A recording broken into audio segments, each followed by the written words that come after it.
Info at 202-4YOU or BaptistJax.com. It's easy to suffer from information overload these days. Social media posts that just keep scrolling, bite-sized headlines sent to your phone and even your watch. I'm Ira Flato. Every week on Science Friday, we take a step back for a longer look into the big ideas in science. Take a deeper dive with us. It's all on Science Friday from WNYC Studios. Friday afternoon at 3 on WJCT News 89.9.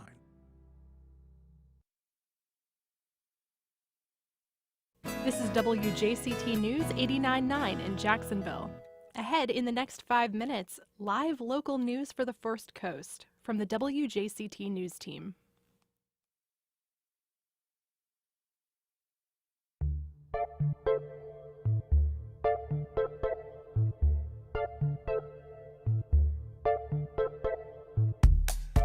Good morning, I'm Dan Scanlon, and this is First Coast Connect. Today, from reviving pensions to securing firefighter pay raises, we talk to Jacksonville Fire and Rescue Chief Keith Powers about how things are changing for city firefighters and taxpayers. Then author Tim Gilmore joins us to discuss the architectural significance of an Atlantic Beach home, as well as its dark history. And an Eastside advocate works to empower at-risk girls and envision a better future. We welcome your calls and questions. You can reach us at 904-549-2937.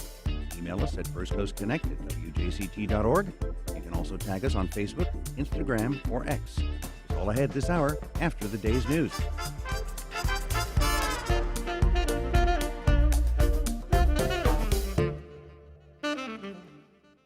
Live from NPR News in Washington, I'm Corva Coleman. Hurricane Beryl made landfall this morning along the Gulf Coast of Texas between Galveston and Corpus Christi. From Houston Public Media, Dominic Anthony Walsh reports Beryl's top sustained winds are now at 75 miles per hour. Beryl made landfall before dawn, bringing maximum winds of around 80 miles per hour to the Matagorda Bay and 4 to 7 feet of storm surge along parts of the Texas coast.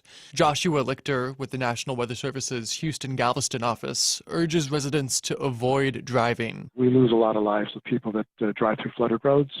Turn around, don't drown. Beryl is expected to weaken as it moves across southeast Texas today before shifting toward the lower Mississippi Valley. I'm Dominic Anthony Walsh in Houston. There are reports that hundreds of thousands of customers in Texas are now out of power. That's according to the tracking site poweroutage.us. The story across much of the rest of the U.S. is the dangerous heat. More than 141 million people are under heat alerts today. The worst of it is in the West. Heat indexes will rise above 100 degrees from Washington state's border with Canada to Arizona's border with Mexico. Las Vegas, Nevada hit a record yesterday of 120 degrees. Dwayne Doyle is visiting from Kentucky. We're drinking lots of water and trying to stay in the vehicle as much as possible, just driving up and down the strip, but it is sweltering hot. One person died of heat exposure in Death Valley, California over the weekend. A high temperature there was recorded at 128 degrees. There are more heat advisories posted today in the southeast down to Florida. Additional heat advisories are also up for mid-Atlantic states. Israel and Hamas are trying yet again to work out a ceasefire over the war in Gaza. There may be a note of optimism. As NPR's Greg Myrie reports, Hamas seems to have softened its position on at least one key issue. Hamas has not changed its central demands, which include a permanent ceasefire and a complete pullout of Israeli troops from Gaza. But it looks like Hamas will now accept a more gradual approach and won't insist on these steps at the beginning of a truce. This comes from multiple officials close to the talks, which are taking place in Cairo. The first phase of the proposed deal calls for a 6-week ceasefire. But Israeli leader Benjamin Netanyahu says Israel retains the right to resume fighting until it achieves its war objectives. He has repeatedly stated this means defeating Hamas politically and militarily. Greg Myrie, NPR News, Tel Aviv. Ukrainian President Volodymyr Zelensky says Russia has fired more than 40 missiles at several different Ukrainian cities today. He says Russia hit residential buildings and a children's hospital. He says there are people under the rubble. This is NPR. And you're listening to WJCT News 89.9 in Jacksonville. Good morning. I'm Stephen Ponson. 5 people are safe after their boat capsized about 11 miles off the Mayport coast yesterday morning. The Coast Guard says when they arrived, they found 5 people wearing life jackets on top of the overturned boat. No injuries were reported, and what caused the boat to capsize is under investigation. One of South Florida's largest technology companies is laying off hundreds of employees. UKG announced the job cuts in an email to staff last week. The firm makes staffing and HR management software. Tom Hudson reports. UKG is not saying how many job cuts will come from its Weston location. The decision to eliminate 14% of its workforce amounts to about 2,000 people losing their jobs. In an email to staff, CEO Chris Todd said the job cuts will, quote, create a more agile and responsive organization. The layoffs are concentrated in the company's U.S. operations. The firm has 2 headquarters, one in Massachusetts, the other here in South Florida, as a result of a merger in 2020 between Kronos and Ultimate Software. The rebranded UKG may be best recognized thanks to its jersey sponsorship of the Miami Heat, which ended a couple of seasons ago. The unemployment rate in May in Broward County was 2.8%. I'm Tom Hudson in Miami. Rain is back in the forecast this week here in Jacksonville. Highs this afternoon will be in the mid-90s with a good chance of rain mainly after 3 this afternoon. Into the evening, the storms will stick around, then diminish. Lows will get down into the upper 70s overnight. Highs tomorrow in the lower 90s. Support for NPR comes from NPR stations. Other contributors include the Nature Conservancy, working across oceans and isles to cut carbon emissions, protect lands and waters, and support local communities for a future where people and nature thrive. nature.org/solutions.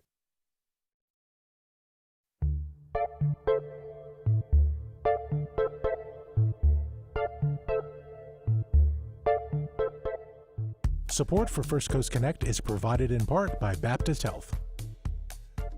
Good morning and welcome to First Coast Connect. I'm Dan Scanlon sitting in this week for Ann Schindler. Today, from fighting literal fires to putting out political ones, we'll talk to the head of Jacksonville Fire and Rescue Department about the job of running the city's emergency services. Later in the program, a millionaire's bachelor pad is the launching pad for a story about architecture and murder. But first, from reviving pensions to securing firefighter pay raises, Jacksonville's fire rescue chief has had a banner year, and I've been lucky enough to cover a lot of that as a reporter here at WJCT, but his 2 decades with the agency have not been completely stress-free. To discuss that, we're joined now by JFRD Chief Keith Powers. Good morning, sir. Good morning, Dan. How are you? I'm wonderful for a Monday. Now, I've known you probably for a good 10 years as a reporter, as you've risen up in the front ranks. We've certainly covered some storms together. You weren't in the front during some of the wildfires of the 80s and 90s, but I know you were out there. So let's just talk about you, first of all, and the guy that you were when you had hair, maybe. You began fire service with Nassau County Fire Rescue in the 1990s, and just take it from there. I mean, here you are working in Yulee, battling, pine fires or whatever. Yeah, I was not going to be a fireman. My wife's dad was a firefighter for Jacksonville for 32 years, and she was not going to be married to a fireman. And it just so happened a friend of mine in Briceville that is a contractor out there, but he was a volunteer firefighter, and he asked me to go to a volunteer firefighter meeting in Briceville with him, and that's how it all started. And I just fell in love with it and come home one day and told Robin, I think I'm fixing to go to fire school. And that didn't go over well to start with, but I went to fire school and got hired in Nassau County and served a couple of years up there. And then in 1996, got my dream job to come to work for JFRD. Now, I made the comment about when you had hair. I've been meaning to ask this officially for years. I know the reason. Lots of folks know it. But why do so many firefighters who I know, including someone in my neighborhood, have adopted the hairless attitude? It can't be stress. Yeah. So what really happens is our masks that we wear in fires, they're made of rubber. And where it goes over the head, they used to, when you pulled them tight, it would wind your hair up in there in the rubber, and then you couldn't get it out.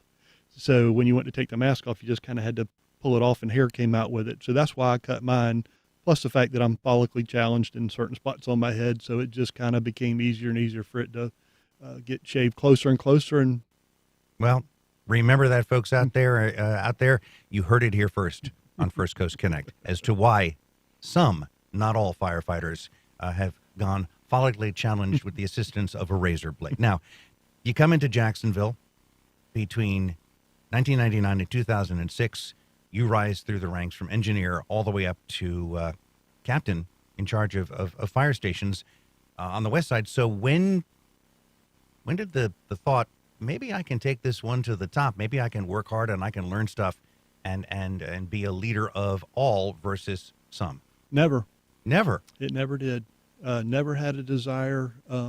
In fact, when I came on at Fire Station 17, which is over in Woodstock Park, the engineer that was over there at the time, we used to talk about it, and all I wanted to do was be able to promote to the rank of engineer so I could retire with some dignity. I didn't have to come in at the lowest rank and never make any rank at all. And I made engineer in 99, and 2003 made lieutenant, and 2006 made captain. And that was kind of where I wanted to get, was to captain, because that's where, you're still in the fire station, you're still out there on the streets, but you're at the top of that level. And just so happened that Chief Kurt Wilson, who used to be the fire chief, was the chief of operations at the time, and he approached me about going to run our tactical support division, which is what maintains all of our apparatus. I had a background in that before I got on the fire department with WWK, and after some back and two, I ended up over there, and things just started happening that I did not plan or desire. It just happened. And when he became the fire chief, he asked me to come be his chief of operations.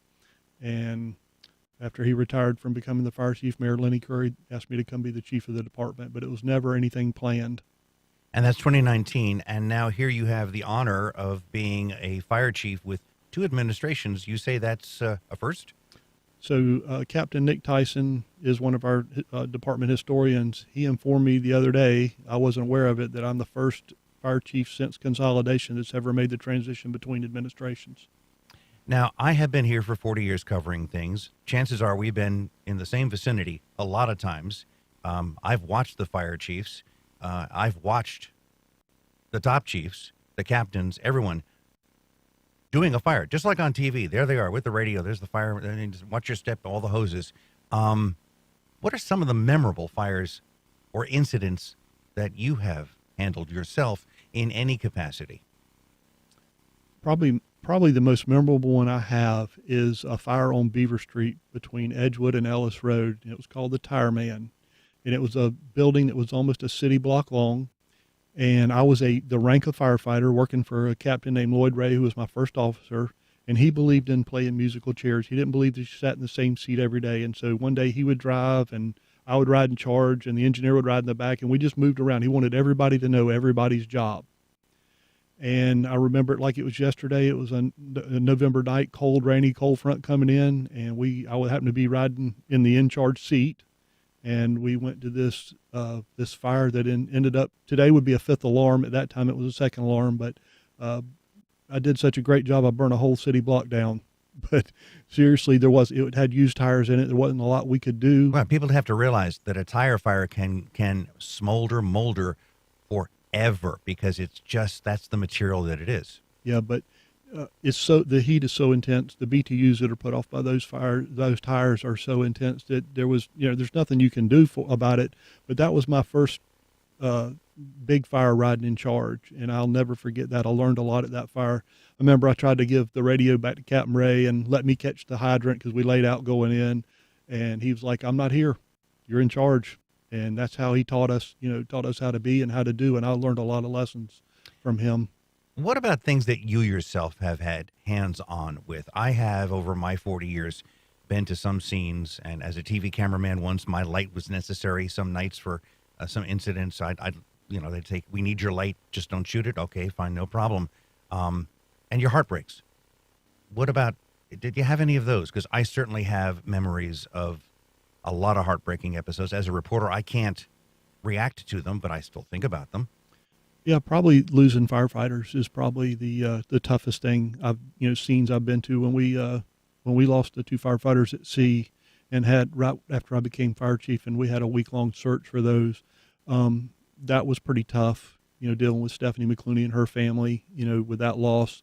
One of the things that I remember greatly about that was how the community rallied around the Jacksonville Fire and Rescue Department to try to help us in that time, not only helping us look offshore, but bringing food and water to the scene where we were running our command post. That meant a lot inside, but it was very difficult dealing with, understanding the loss that was coming for Stephanie and her family and, and the family out of Virginia. I remember that very well. I remember the toughest for me was a child in a car crash, a child in a fire where a grandmother couldn't get out, 2 years ago because she had bars on her window, and the neighbor let us look into that room, and there's a child's book sitting on the windowsill, and there were children inside. And then that became a launching point for another free fire alarm program and more. Yeah, when I was at 17 in Woodstock, I went to a fire one time where a grandmother with 3 children actually found her at the front door burglar bars, and she had the 3 kids in her arms and the key in her hand trying to get out of the burglar bars. Those are tough scenes, you don't forget them. Just to see that tragic loss of life is absolutely heartbreaking. And at least, as I've known with you and Captain Proswimmer, who's your PIO, those are launching points for education for the public. You go out, we don't realize that there is a fire alarm program. The folks at Firehouse Subs also have done that with the money they raise. You use that to tell people in the cold weather, don't sleep near a kerosene heater, electric heater. In the hot weather, watch your wiring. And yet we still have fires caused accidentally by cooking and things like that. So it doesn't matter what season. That's at least you guys are using it, I've noticed, as a launching point for education. Yeah, we have a fire safety community advocate that goes out anytime we have a fire that somebody's critically injured in or that's killed in. We go into that neighborhood and intensely saturate that neighborhood, passing out smoke detectors, passing out fire safety information to try to just get the information out, and hopefully that will prevent somebody else from a loss of life in the future. Now, in case you're just joining us, we are talking about Jacksonville's Fire and Rescue Department with Chief Keith Powers, and we want you to join the conversation live on air by calling us at 904-549-2937. You can also email us at firstcoastconnect@wjct.org or reach out on social media. Now, the one thing that I've noticed in my past few years is the amount of ribbon cuttings and golden shovels that I've been to. Apparently, during Mayor Curry's administration, there was a major push, which is still going on today, in fact, one right outside our door here, to get more fire stations. So you've been around. What's the genesis? I mean, it seems to me we have fire stations everywhere we need them. Duh, maybe not. You tell me.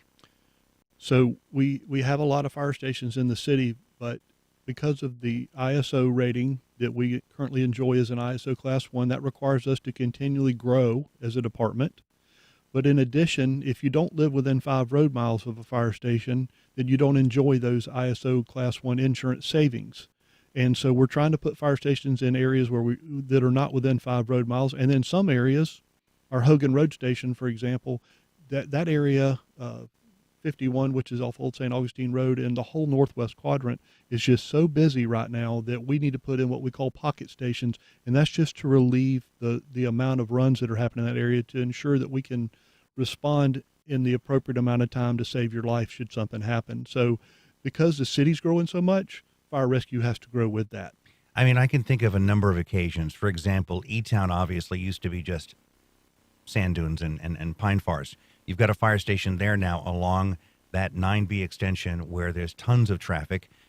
You have a fire station near the IKEA there on Gate Parkway, and you had a 3-alarm apartment fire when the complex was being built.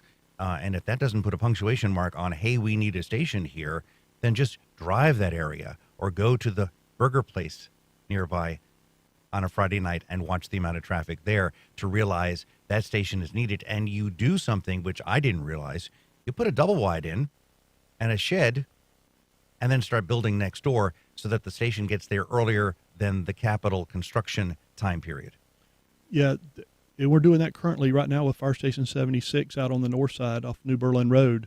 We put the double wide trailer and a shed there to put the apparatus in. and we're fixing to start building the real hard facility, but that takes time. And if we wait on that to happen, it could be years down the road before we actually get fire and rescue services in that area. So we go ahead and put a temporary station in place and then start working on the capital station itself. Would you say this is a record-breaking period of establishing or building fire protection in the city? Maybe not since the 40s or 50s. Has something like this occurred? I think it is the record. I tell people we are living in the golden age of fire and rescue right now, not only with the growth of fire stations, but the growth of personnel within the department and apparatus. This is the golden age of the fire rescue industry in Jacksonville. And it's not just men and women riding fire engines, cross-trained to be paramedics. You have instituted some much more trauma medicine oriented. What's the name of the new units that actually are carrying some serious drugs and plasma and blood products? So every unit, every fire engine, ladder, marine boat, rescue unit in the city is advanced life support. We're the largest advanced life support department in the country. But we just recently started a program called Critical Care Paramedic Rescue Units, which even up that level of care even higher, talking about the blood products and stuff that you just mentioned, to help ensure that when we show up, we basically have a rolling emergency room showing up at your house to help you if you're having a medical emergency. And what's the difference between that and the rescue unit that rolls up with the fire engine?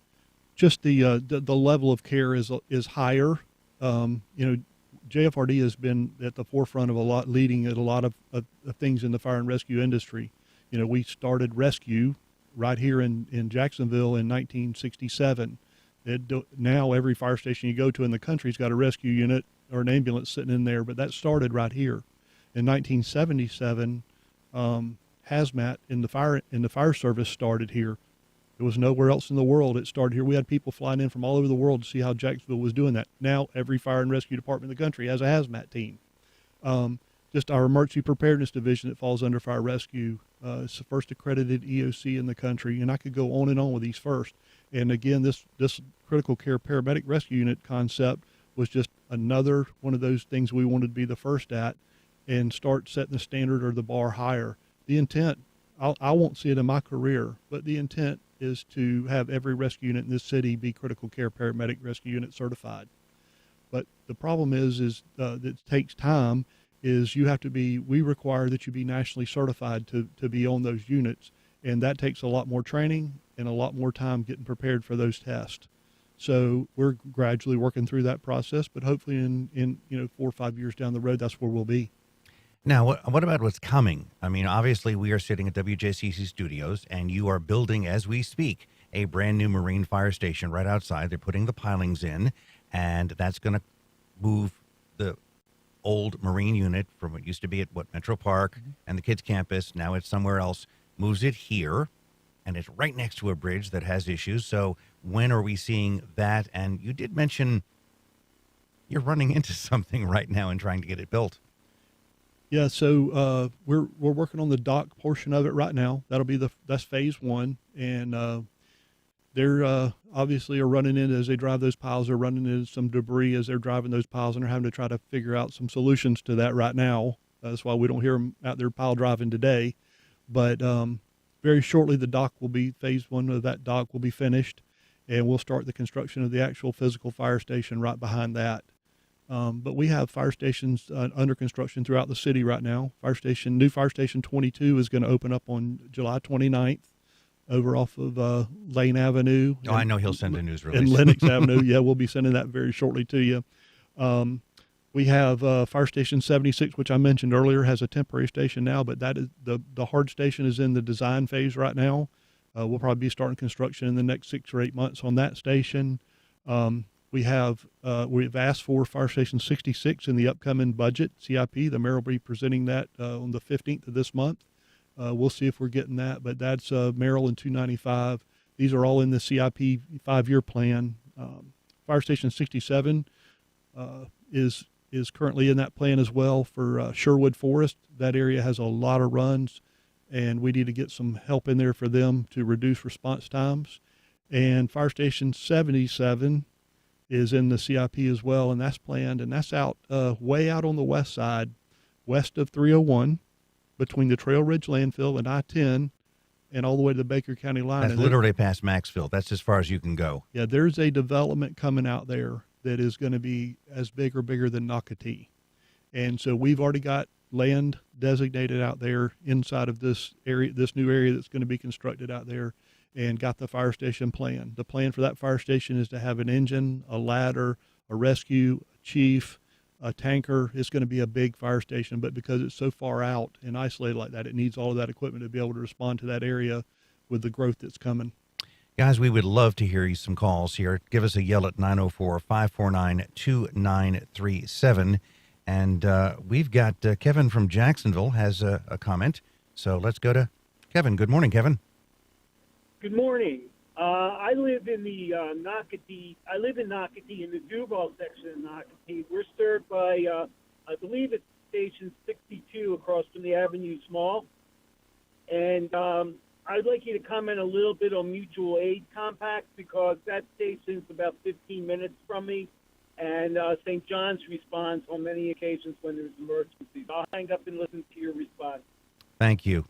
That's right. I was just about to ask the question. If you live on one of the county lines, you have mutual aid with other departments in other counties. And many's the time I've gone to fires, and there's 2, even 3 different counties. So where did that develop? Is it because we've started growing so much in the borders, you can't tell where one county line stops and another begins? That's really what's happened in Nocatee. You know, part of Nocatee is in Duval County, part of it's in St. Johns County. But there's 2 things that we have. We have mutual aid agreements with all the surrounding counties, but we also have auto aid agreements with some of the surrounding counties as well. And Nocatee is a prime example of that, where the fire station that's in Nocatee that belongs to St. Johns County, we have our dispatch stuff in their fire station.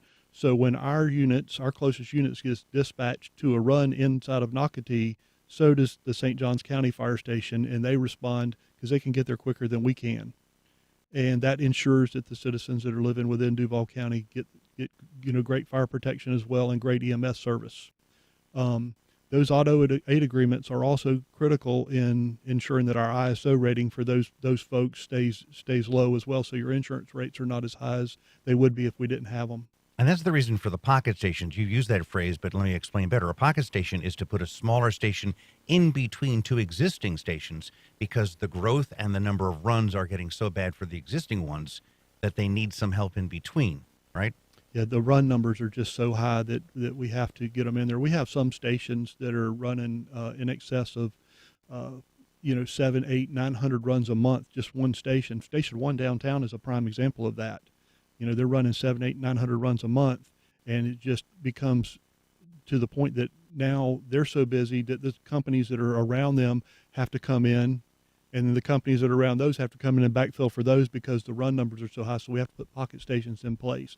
In fact, one of the things that we're looking at in future planning is where are we going to put another downtown fire station?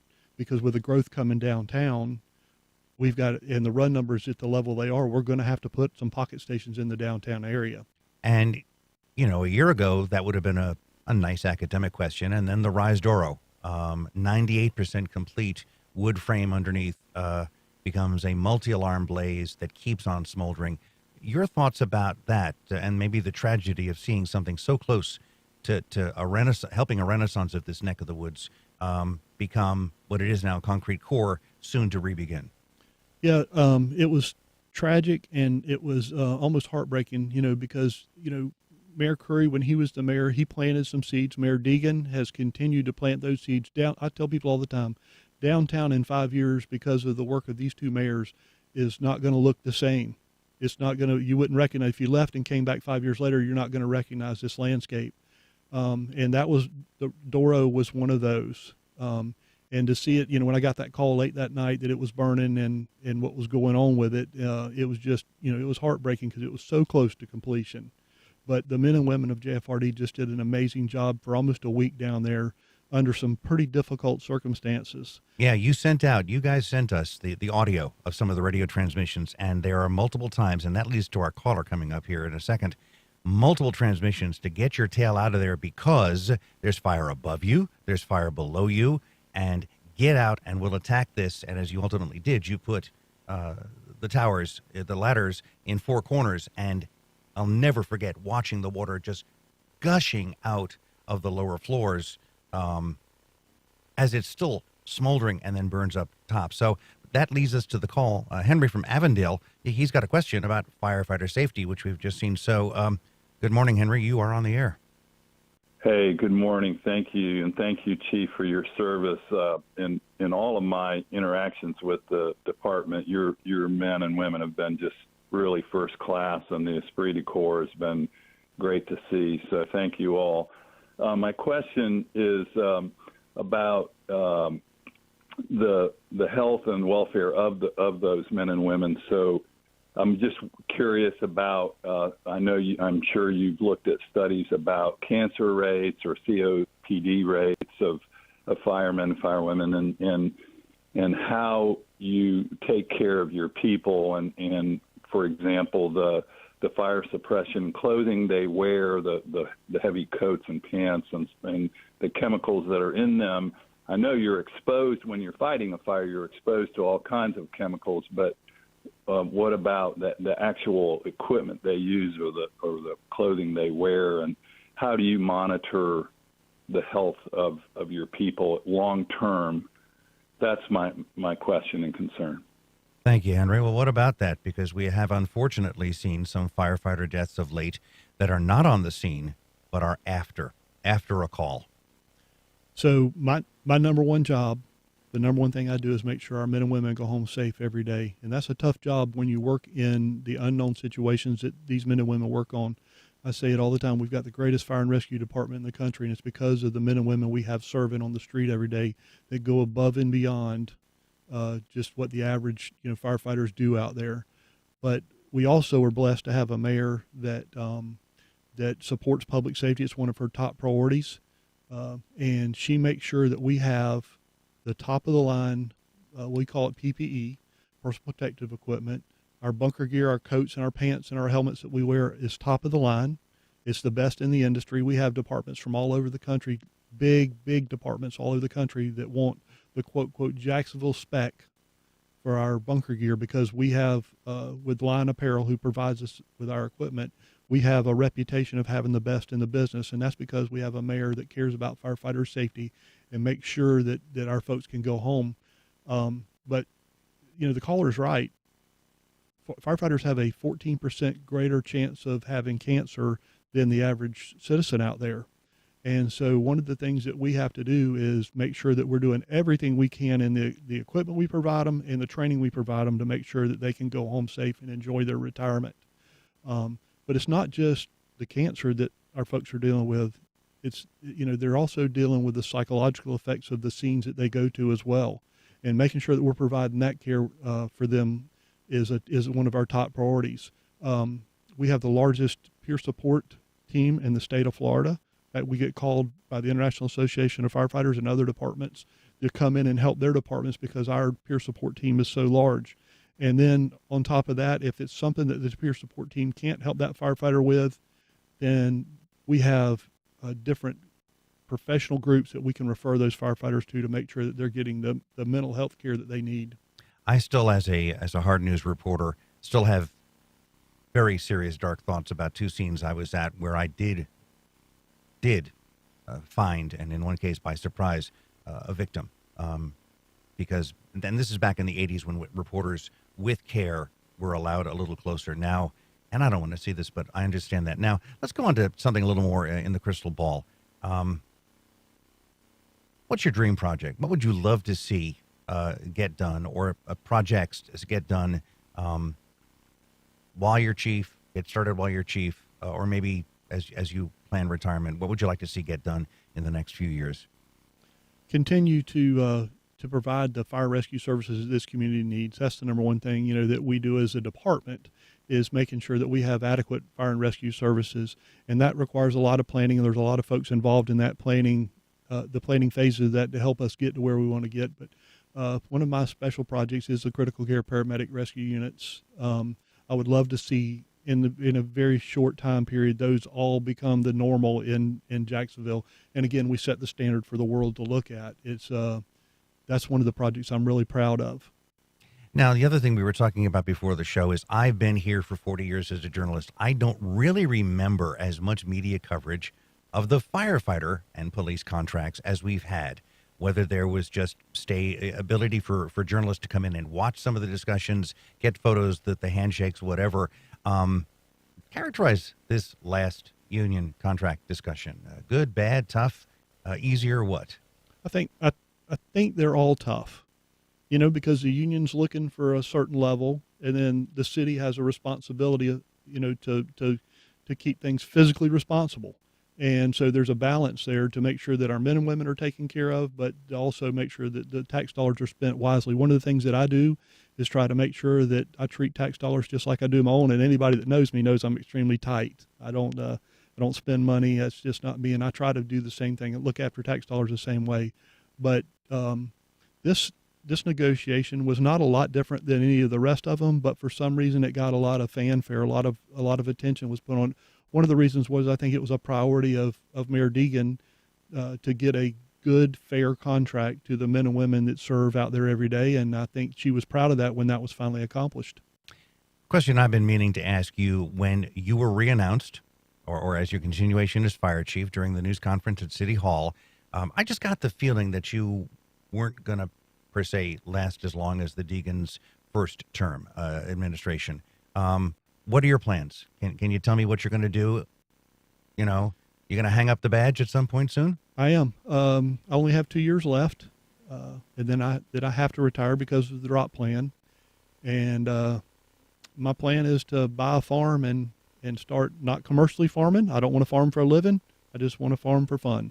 And so I look every day. We were Captain Prosper and myself were just laughing about it a while ago. I look every night at farms that are for sale in South Georgia and North Florida, trying to find one that I can buy and have that set for retirement. So you are bucking the trend. Former chief administrators usually find teaching jobs, or they go to another department nearby. One of your former JFRD video people is now chief of Clay County, has been for years. Certainly many of JSO's people have gone on to become chiefs or sheriffs. So you don't want to instill your knowledge to others? I don't. I want to. My dream has been my whole life is to have this farm. I really want to do that. I think that my granddaddy's farm kept me out of a lot of trouble as a young man, young child, and I want to do the same thing for my grandchildren and give them something, somewhere to go, something to do besides roaming the streets. So that's kind of my plan, and that's what I plan to stick to. And you sort of said before, you want to go out as the chief of a top department. Maybe it just wouldn't be as much fun being in a smaller community. It's nothing. I came from small Nassau County. I came from there, and great department. But I say this all the time. I've been very fortunate to have gotten to play in the major leagues, and that's where I want to retire from. One last caller for you, Chief. We have Eric from Arlington who's got an interesting question about which we had when the Rise Door went. So, Eric, hey, you're on the air. Yeah, real quick. I mean this respectfully. How much does it cost to fight a fire, and why is it that we are still fighting fires in the same way that we did 150 years ago? I guess there's just no better way. Would it be helpful if there were cameras in various places so you could look at fires in real time on the way there and decide, how to cost effectively deal with those fires, or are any of these questions relevant? Thanks for taking my call. Thank you, Eric. And our question back then was why are we still doing wood frame for multi-story buildings? You would have to ask the engineers that. That's above a fire chief's pay grade. But what I will say is water on fire works. That's just how you put them out, right? You cool down the BTUs, and once you get the BTUs to a certain level, it quits burning. It's the triangle. You cut off one side of that triangle, whether it's oxygen, heat, or fuel. When you cut one of those out, the fire goes out. And so that's why we fight fire the way we do. But we do not fight fire the same way we did 100 years ago. The technology that we use is so far advanced. To his question about cameras, there are cameras all over. We have a drone team that puts drones up over the top of these fires where we can see them. We have a new tablet command program that allows us to get overhead shots and manage where our firefighters are at.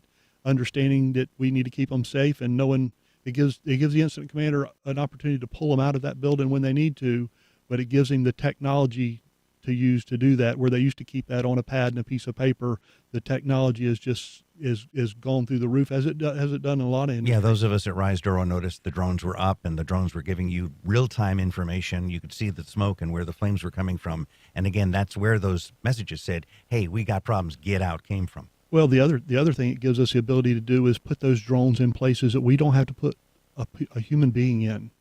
Where years ago we had to put a human being in there to see that, but now we can put the drone in that place and not have to endanger a firefighter life by doing that. So the technology has really enhanced our ability to send our men and women home safe every day. All right, we have been talking to Chief Keith Powers, Jacksonville Fire and Rescue Department, the man on the scene, and that's the joke for all these decades I've been covering stuff, is the fire chief. They'd have to usually fight to keep a fire chief from putting on a bunker, a coat, and a mask to go in. So we know you've been in there. Any last just thought for the 15 seconds? Yeah, just want to thank our men and women for what they do every day. Like I said, we are just blessed as a city to have the folks that we do working for JFRD. They really go above and beyond, and I couldn't be prouder of being able to represent them. All right. Well, I thank you very much, Keith. Get the dentures in place. Keith Powers, JFRD chief, and the quiet guy in the corner is Eric Prosper, his PIO, and the guy that very nice to deal with. So both of you, thank you. Thanks so much for being here. Up next, the January 1963 issue of Town and Country magazine called it "The Perfect House for a Bachelor," but a murder would mar its picture-perfect image. Historian, educator, and blogger Tim Gilmore sat down with First Coast Connect host Ann Schindler to share the story of the Bobby Jacobs house. It's one of hundreds of installments of the Jack Psycho Geo blog, and I'm joined now by author, educator, and historian Tim Gilmore, who created the blog. Hey, Tim. Hey, Ann. How's it going? Good. It's good to have you here. So this is a house that's still standing in Atlantic Beach. Yeah. Created by one of Jacksonville's most renowned and famous architects. Tell us about it. That's right. Yeah. It's one of Taylor Hardwick's houses. And Taylor Hardwick is best known probably for what's now the Jesse Ball DuPont Center downtown. Did a number of great, what are now called mid-century modern residences. This house is heavily based on glass and overhanging eaves and focusing on horizontal lines. And the swimming pool itself is actually kind of an integral part of the overall geometry of the house. And that's because this was a party house.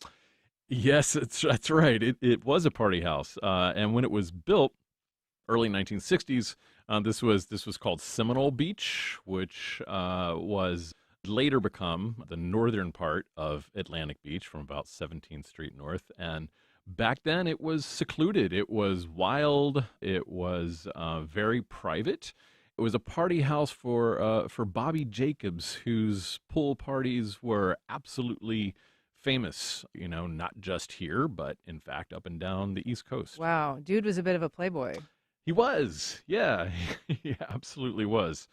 He was responsible for the construction of lots of the best known buildings in Jacksonville at the time. Some of those are gone now. Thunderberg Motor Hotel and Roosevelt Mall, also the older Independent Life building, the Universal Marion building. And he built malls and other enterprises all up and down the East Coast. And this home wasn't the site of a crime, but it kind of led to a crime. What happened to Bobby Jacobs? Yeah, it's there's still a lot of mystery surrounding this, and it's what happened is it's still it's pretty strange, and it has lots of questions unanswered, probably unanswerable now. He had dinner down the street with a friend, and when he came out about 10:30 at night, he had a flat tire, and there's someone who had been staying with that friend off and on, kind of shadowy sort of character, unclear what his relationship was to any of these people, who offered to fix the tire if Bobby Jacobs would give him a ride down to the exit ramp at Seminole Beach, which was close to Jacobs' house.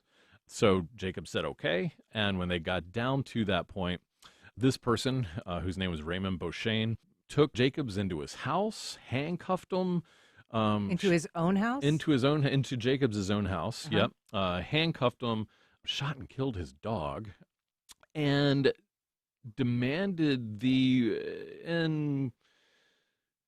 in context, kind of paltry sum of $25,000, and said he would kill Jacobs if Jacobs didn't give him $25,000. Jacobs was, uber wealthy. It's kind of a strange situation Lowball. already. Yeah. Jacobs said he had some money there, but he had more money at one of his other apartments on the other side of town, the London Town Apartments on Lane Avenue. So they went over there, and when they got there, Jacobs ran out of the car, went up to a couple of guards, said he had been kidnapped. Beauchesne, the kidnapper, stepped out of the car, went into the guard shack. He shot an armed guard, shot Jacobs, and then he shot himself in the throat. Took Jacobs 2 years to die from those wounds. His heart was damaged, and it actually impinged on arguing the case against the person he had had dinner with earlier in the night for setting up this extortion. He was accused of setting it up. He was, yeah. His name was George Jefferson Willard.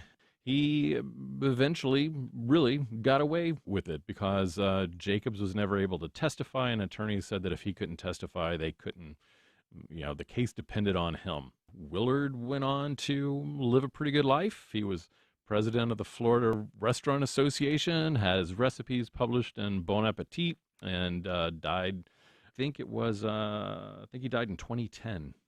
I love all the weird wormholes that you always explore. So was there some connection to the homicide investigator, perhaps, that he'd been involved in a cover-up of another crime? So many more wormholes attached to that. 10 years before this, so the murder, the shooting happened in 1974, and Bobby Jacobs died in 1976.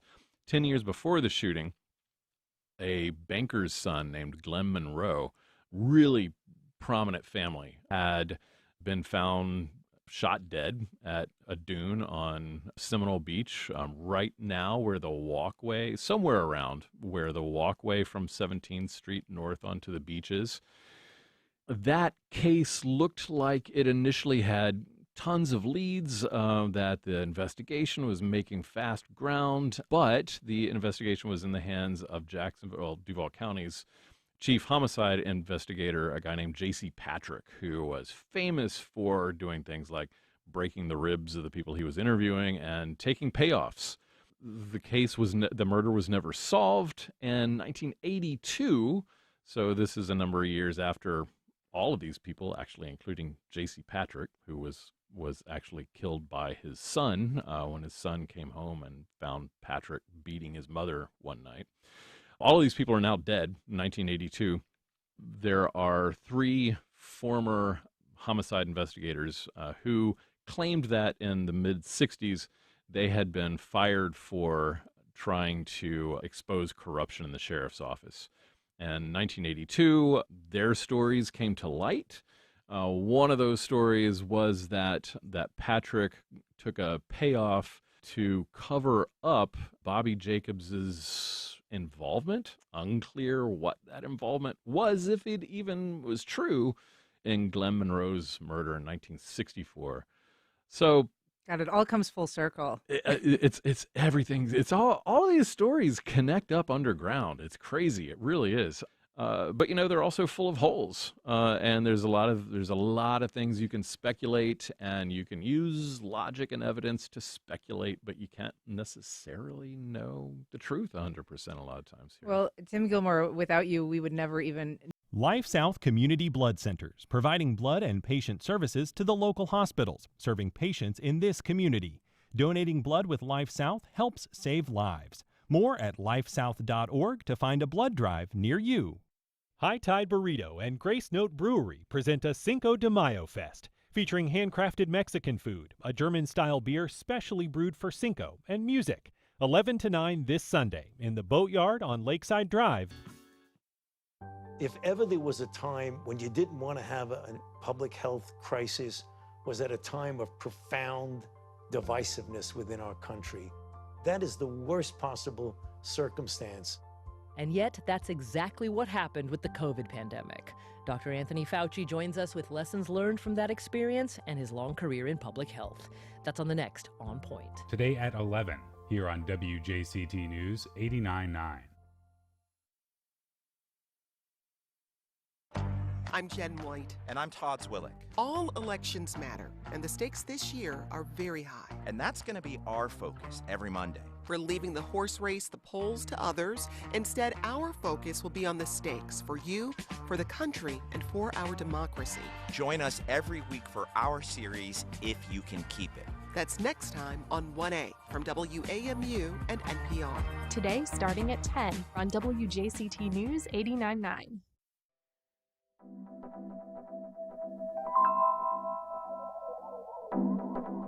And we are back. She's the founder of not one but two nonprofits dedicated to helping to build our next generation of women leaders.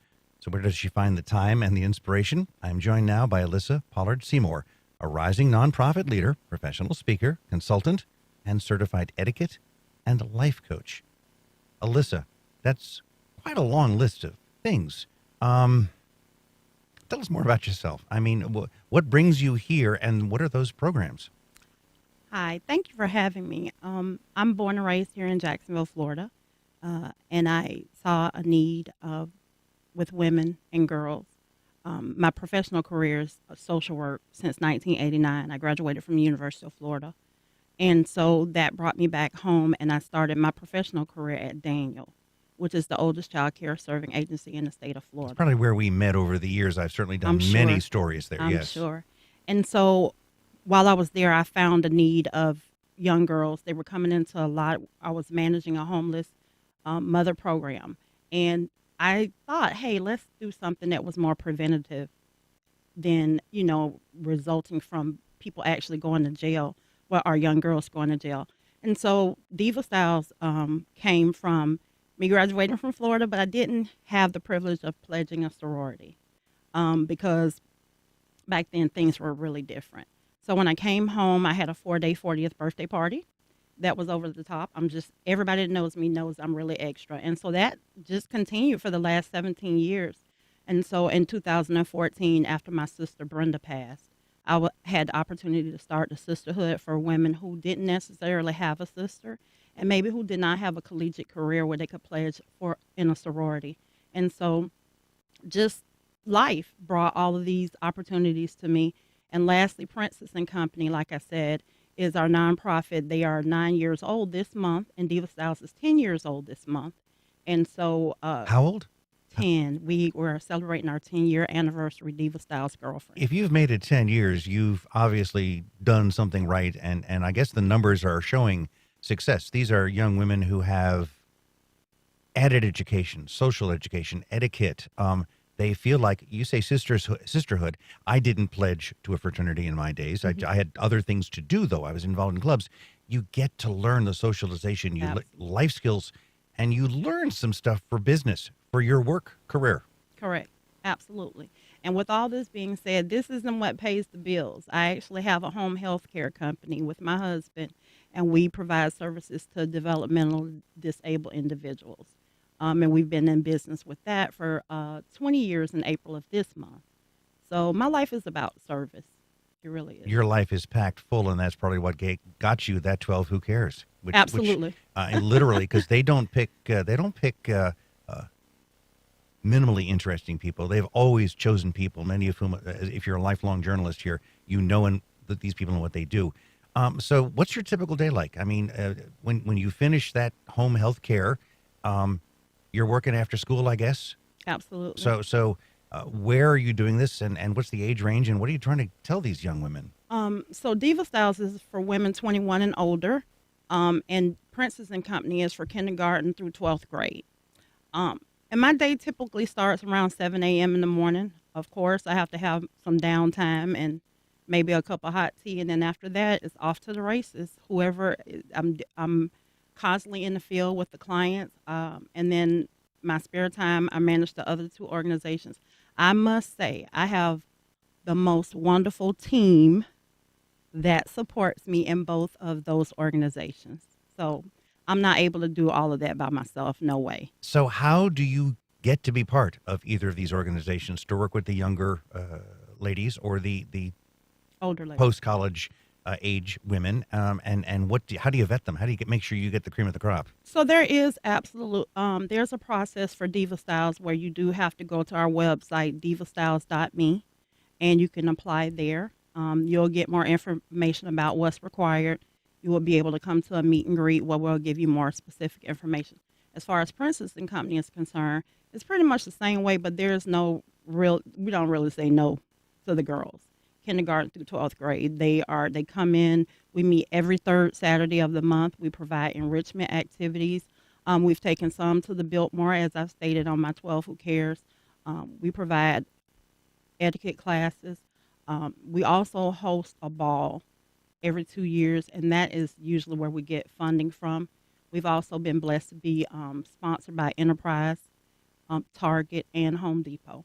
Wonderful. And you've also got a holiday social here at WJCT Soundstage in December, and tickets are $35. Again, how do people contact or get involved? Reach out to divastyles.me. That's going to be the easiest way. And my direct number is 904-347-9621. I thank you very much, Alyssa.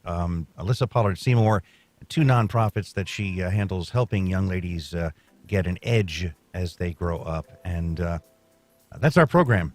We encourage your feedback and suggestions. You can send either to First Coast Connect at WJCT.org. If you missed anything, lots of chances here. You can catch our rebroadcast at 8 p.m.